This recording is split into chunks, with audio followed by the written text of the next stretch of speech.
building was built in 1957. It was designed by a local architect, Herbert Stewart Meehan, who was also responsible for a number of other buildings in town.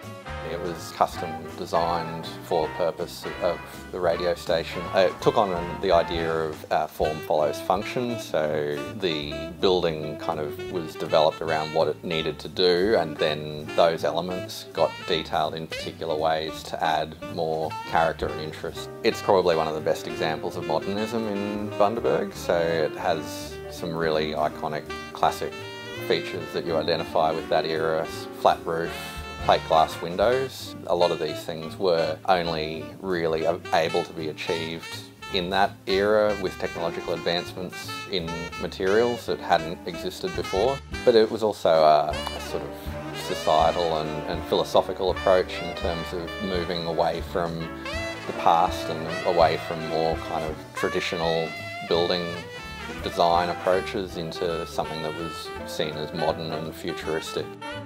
It's got a really nice balance of the way that the building form floats essentially above those brick piers. It's quite open underneath. Down the side of this building there's some detailing in the brickwork that allows airflow through.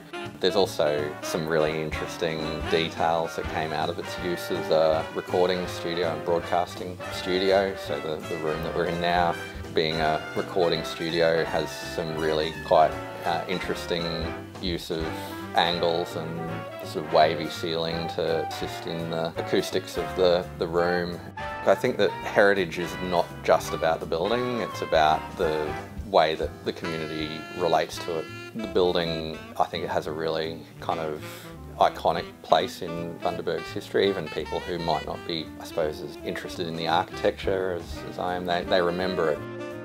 That's as much a part of heritage as the physical building on its own, people's memories of it throughout its existence. I'm quite passionate about the modern era because a lot of people don't see it as being heritage. They think that new buildings are disposable because they're not what they imagine when they think of a heritage building.